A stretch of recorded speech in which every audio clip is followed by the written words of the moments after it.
अस्सलाम वालेकुम दोस्तों, knowledge bank official YouTube channel में खुश आमदीद। इस वीडियो में मैं आपके साथ शेयर करूंगा national Bank of Pakistan HR management group employment application form external candidates. जब भी नेशनल बैंक ऑफ पाकिस्तान में किसी भी जॉब के लिए आप अप्लाई करते हैं तो उसमें सबसे पहले ऑनलाइन टेस्ट, उसके बाद ऑनलाइन डिस्कशन, फिर ऑनलाइन इंटरव्यू, फिर फाइनल इंटरव्यू और उसके बाद जो है वो फिर आपको एम्प्लॉयमेंट एप्लीकेशन फॉर्म की ईमेल आती है जिसको आपने फ़िल करके उनको भेजना होता है। किसी कैंडिडेट को ये ईमेल रिसीव हुई है और इसको कैसे फ़िल करना है, इसके साथ कौन से डॉक्यूमेंट जो हैं वो अटैच करने हैं, इस वीडियो में मैं आपके साथ वो शेयर करूँगा। जब ईमेल आती है तो वर्ड फॉर्म में आपको एम्प्लॉयमेंट एप्लीकेशन फॉर्म जो है वो रिसीव होता है। साथ में उन्होंने लिखे होते हैं कुछ डॉक्यूमेंट जिसमें CNIC है, आपकी पासपोर्ट साइज़ पिक्चर है, आपकी CV है, एजुकेशनल डॉक्यूमेंट है, उसके बाद एक्सपीरियंस सर्टिफिकेट्स हैं।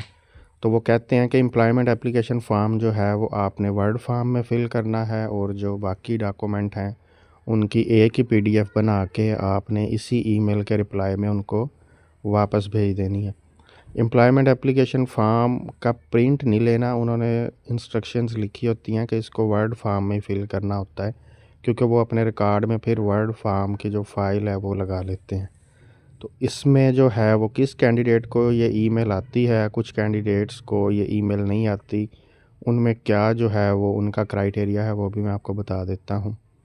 सबसे पहले आपका ऑनलाइन टेस्ट होता है, जो टेस्ट क्वालिफ़ाई कर लेता है उसके बाद उसको ऑनलाइन डिस्कशन की ईमेल आ जाती है। डिस्कशन जिसकी क्वालिफ़ाई हो जाती है उसको इंटरव्यू, फिर इंटरव्यू जिसका क्वालिफ़ाई होता है उसको ये डॉक्यूमेंट सबमिशन की ईमेल आती है। जिसको ये ईमेल रिसीव हो जाती है वो कैंडिडेट ऑलमोस्ट सिलेक्ट होते हैं। उसके बाद जो है वो उन्होंने अपना एम्प्लॉयमेंट एप्लीकेशन फॉर्म और फर्दर डॉक्यूमेंट उनको भेजने होते हैं। अब अगर ये डॉक्यूमेंट्स आपके जब आपने अप्लाई किया था उसके अकॉर्डिंग हैं, वो आप उनके सिलेक्शन क्राइटेरिया पे पूरा उतर हैं, तो आपको offer letter, joining letter receive हो जाता है। अगर आपने CV में कुछ ऐसी चीज़ें लिखी थी जो अब आपके पास नहीं अवेलेबल, या आपकी CGPA में डिफरेंस है, या आपकी कोई डिग्री डुप्लिकेट है, तो फिर जब ये डॉक्यूमेंट उनको रिसीव होते हैं फिर बाज़ औक़ात इशू बन जाते हैं। वो दोबारा आपसे कॉन्टैक्ट करके जो भी चीज़ रिक्वायर्ड होती है वो आपसे मांग लेते हैं। जब भी आपको ये ईमेल आए आपने रफ़ तौर पे इसको फ़िल करने के लिए इसका प्रिंट ले लेना है। पहले इसको रफ़ फ़िल कर लें, प्रिंट लेके उसके बाद आप अपने लैपटॉप या मोबाइल में वर्ड फॉर्म में इसको फ़िल कर लें। इस पे लिखा हुआ है external candidates, employment application form external candidates. External candidates का मतलब है कि जिन कैंडिडेट्स को वो ईमेल करके एम्प्लॉयमेंट एप्लीकेशन फॉर्म भेजते हैं और उनसे जो है वो फ़िल करवाते हैं। सबसे पहले रीसेंट पासपोर्ट साइज़ फ़ोटोग्राफ है, ये आपने वर्ड फॉर्म में इस पे पेस्ट कर देनी है। उसके बाद पोजीशन अप्लाइड फॉर, जिस पोजीशन के लिए आपने अप्लाई किया हुआ है, जैसे जनरल बैंकिंग ऑफिसर है, डिजिटल बैंकिंग ऑफिसर है, टेलर OG3 है, RMR की पोस्ट, जो भी हैं उसमें जो है वो आपने पोजीशन मेंशन कर देनी है टाइप करते हुए। उसके बाद ऑल फील्ड्स आर मैंडेटरी, नीचे जो उन्होंने सेक्शन दिया है उसमें उन्होंने लिखा है कि ये सारी फील्ड्स मैंडेटरी हैं, इसमें से कोई भी चीज़ आपने छोड़नी नहीं है। सेक्शन 1 में है personal information, full name as per CNSE, जिस तरह आपके CNSE पे पूरा नेम लिखा हुआ इन ब्लॉक लेटर, कैपिटल लेटर में आपने अपना फुल नेम लिखना है। उसके बाद आपने अपने फादर हस्बैंड नेम लिखना है, वो भी कैपिटल में। उसके बाद आपने डेट ऑफ बर्थ लिखनी है। डेट ऑफ बर्थ में उन्होंने मेंशन किया हुआ है कि डे है, उसके बाद मंथ है, उसके बाद ईयर है। उसके बाद उन्होंने फिर आगे जेंडर का पूछा है कि आप मेल हैं या फीमेल हैं, अपना जेंडर मेंशन करें। उसके बाद आपका करंट एड्रेस क्या है, ये करंट एड्रेस और परमानेंट एड्रेस आपका जो ID कार्ड पे है आपने वही लिखना है, और जो डोमिसाइल के अकॉर्डिंग है, क्योंकि ये जॉब आती हैं डोमिसाइल वाइज, सिटी वाइज। इसी एड्रेस की बेस पे आपको वेरीफाई किया जाता है कि जिस डिस्ट्रिक्ट तहसील में सीट्स आई हैं आया कि आप उसके रहने वाले भी हैं या नहीं हैं। परमानेंट एड्रेस जो है वो एज़ पर CNSE उन्होंने लिखा है। उसके बाद आपने अपना CNSE नंबर लिख देना है, ID कार्ड नंबर। उसके बाद date of issuance of CNSE, अगर डेट ऑफ इशुएंस लिखी होती है CNSE पे वो लिखनी है, और उसकी एक्सपायरी क्या है वो लिखनी है। ध्यान रहे कि आपका CNAC जो है वो एक्सपायर नहीं होना चाहिए। उसके बाद आ गया प्लेस ऑफ बर्थ, कि आप जो है वो प्लेस ऑफ बर्थ क्या है, जिस डिस्ट्रिक्ट तहसील में आपकी प्लेस ऑफ बर्थ है आपने इधर वो लिखनी है। उसके बाद डोमिसाइल, डोमिसाइल बाज़-औक़ात इधर कुछ लोग जो है वो पंजाब लिख देते हैं या सिंध लिख देते हैं, उन्होंने नेम ऑफ डिस्ट्रिक्ट पूछा है, तो आपने डोमिसाइल जिस डिस्ट्रिक्ट तहसील का बना हुआ है यहाँ पे वो लिखना है।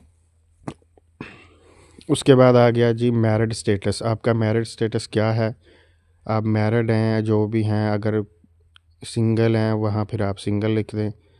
उसके बाद नंबर ऑफ़ चिल्ड्रन, तो यहाँ पे आप जो है वो जितने आपके बच्चे हैं वो लिख दें, नहीं तो फिर इसको N/A लिख दें, नॉट एप्लीकेबल।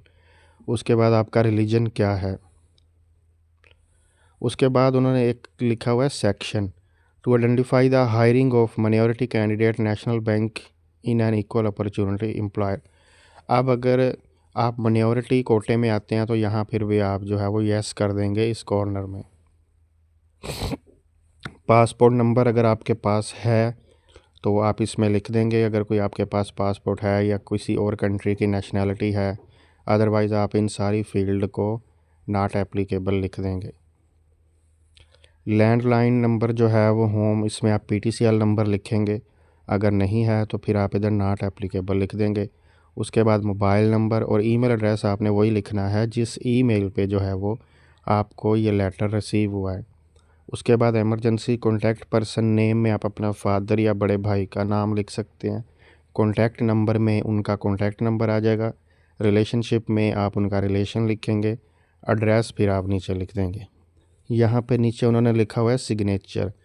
अब चूँकि ये वर्ड की फ़ाइल है, यहाँ पर आप जो है वो सिग्नेचर कुछ लोगों को तो करने आते हैं, वर्ड फॉर्म में, सॉफ्ट फॉर्म में वो कर लेते हैं, लेकिन अगर आपको नहीं करने आ रहे, आप सिंपल आप अपना नेम भी लिख सकते हैं।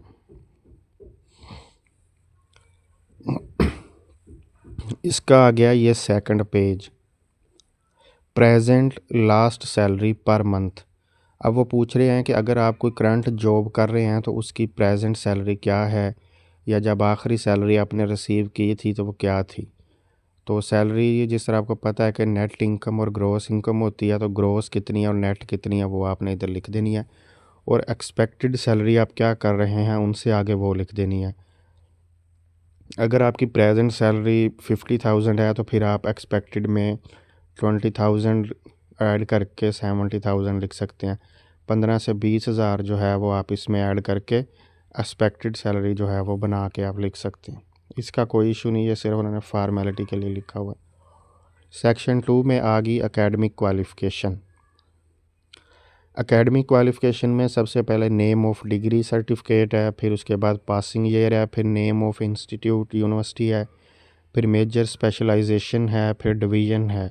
अब ये चीज़ आपने अपनी CV में भी मेंशन की होगी, तो सेम उसी पैटर्न पे आपने इसको फिल कर देना है, क्योंकि सबसे पहले जो आपकी प्रोफाइल उनके पास जाती है वो आपकी CV है। उसी के अकॉर्डिंग वो आपका टेस्ट लेते हैं, डिस्कशन, इंटरव्यू। अब यहाँ जो चीज़ आप मेंशन करें वही करें जो आपकी CV में लिखी हुई है और जितने आपके इक्वल मार्क्स हैं।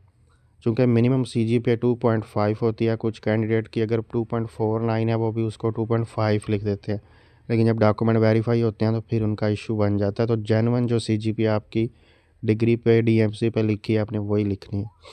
नेम ऑफ़ डिग्री लिख देंगे आपकी, जैसे अगर आपकी BSc ऑनर्स कंप्यूटर साइंस है, पासिंग ईयर लिख देंगे, यूनिवर्सिटी का नेम, मेजर सब्जेक्ट में जो स्पेशलाइजेशन है कंप्यूटर साइंस वो लिख देंगे। डिवीज़न में आप ग्रेड भी लिख सकते हैं, डिवीज़न भी लिख सकते हैं, CGPA भी लिख सकते हैं।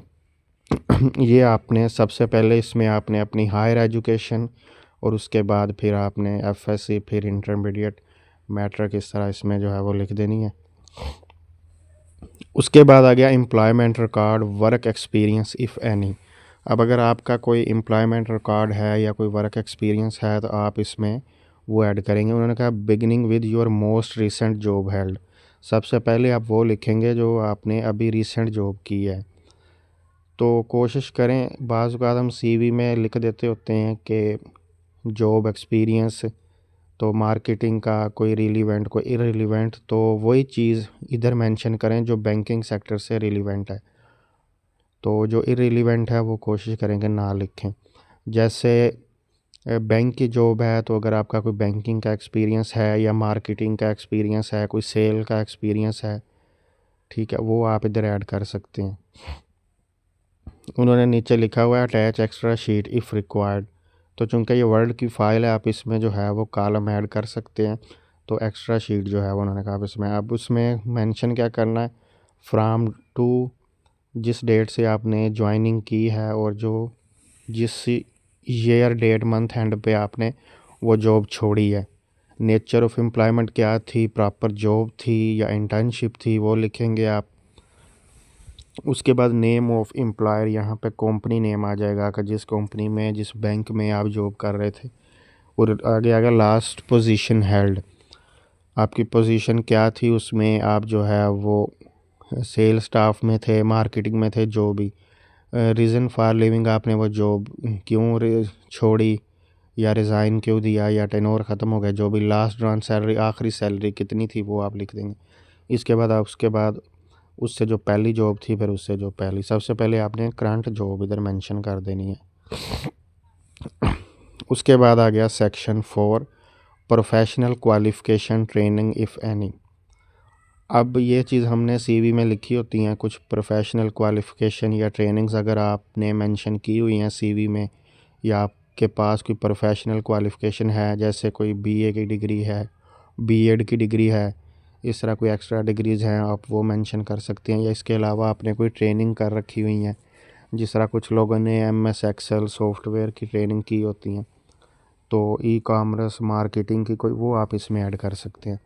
तो लेकिन उसका आपके पास रिकॉर्ड होना चाहिए, प्रॉपर डेट उस पर मेंशन होनी चाहिए, और उसका आपके पास कोई सर्टिफिकेट होना चाहिए।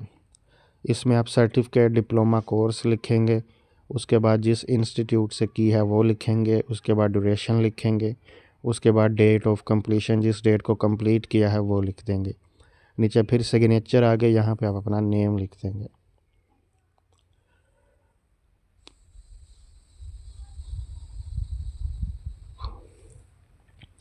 सेक्शन 5, डिटेल ऑफ क्लोज और blood relatives in national Bank of Pakistan.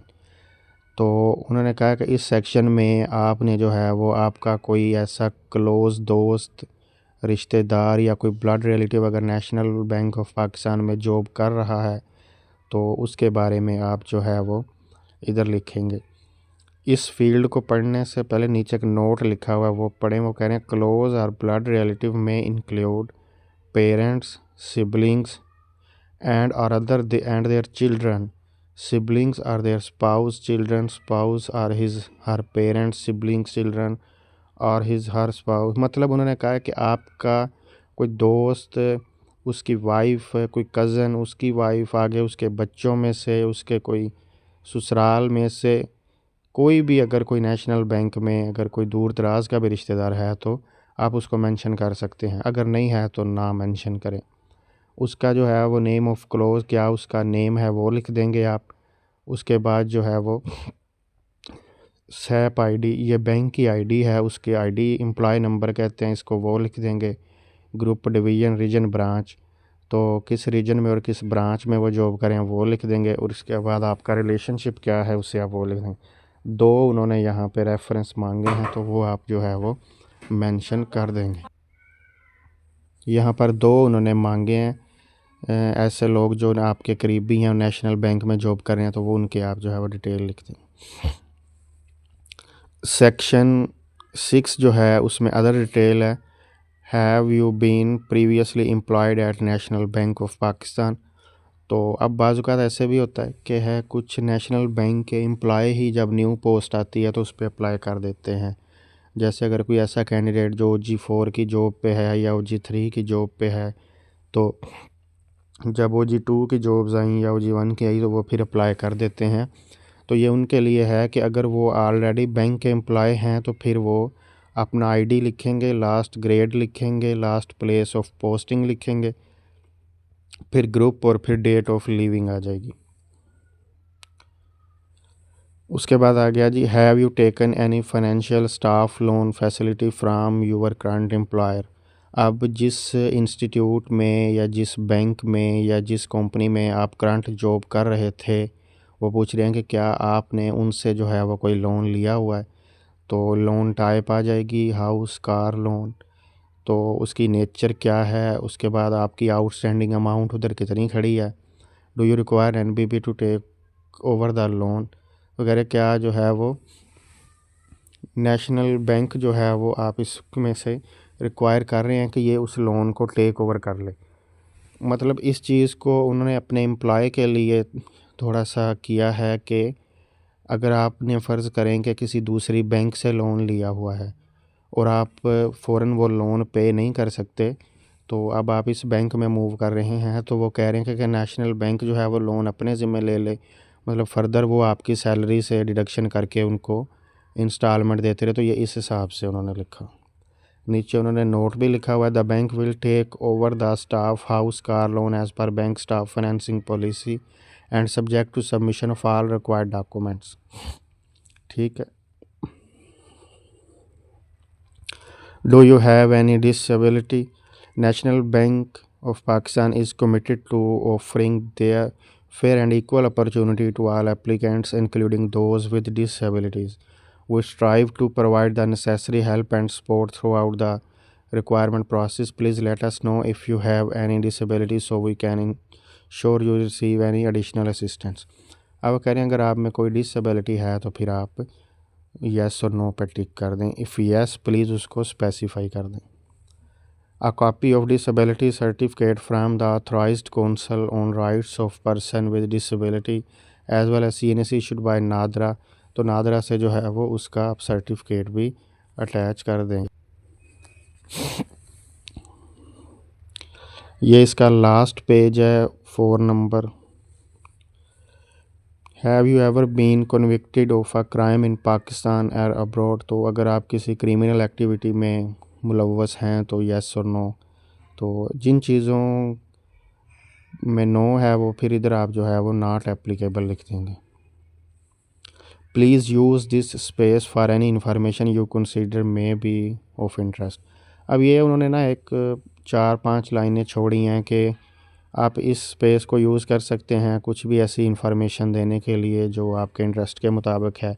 मतलब ये उन्होंने अपनी तरफ से मुकम्मल इन्फॉर्मेशन मांगी है। तो इधर आप कोई अपनी कोई स्किल, कोई अचीवमेंट अगर आपकी है, जैसे यूनिवर्सिटी लेवल पे कोई गोल्ड मेडलिस्ट हैं या किसी और को करिकुलर एक्टिविटी में आपके पास कोई अवार्ड है, वो मेंशन कर सकते हैं।